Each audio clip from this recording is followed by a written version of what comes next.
بسم اللہ الرحمن الرحیم۔ انہوں نے کہا کہ پروردگار، میرے ہاں کس طرح لڑکا ہوگا جبکہ میری بیوی بانجھ ہے اور میں بڑھاپے کی اس حالت کو پہنچ گیا کہ سوکھ گیا ہوں۔ حکم ہوا کہ اسی طرح ہوگا۔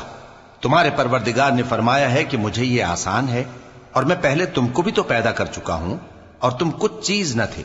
کہا کہ پروردگار، میرے لیے کوئی نشانی مقرر فرما۔ فرمایا نشانی یہ ہے کہ تم صحیح و سالم ہوتے ہوئے 3 رات دن لوگوں سے بات نہ کر سکو گے۔ پھر وہ عبادت کے حجرے سے نکل کر اپنی قوم کے پاس آئے تو ان سے اشارے سے کہا کہ صبح و شام تسبیح کرتے رہو۔ فرمایا اے یحییٰ، ہماری کتاب کو مضبوطی سے تھامے رہو، اور ہم نے ان کو لڑکپن ہی میں دانائی عطا فرمائی تھی اور اپنے پاس سے شفقت اور پاکیزگی دی تھی، اور وہ پرہیزگار تھے اور وہ اپنے ماں باپ کے ساتھ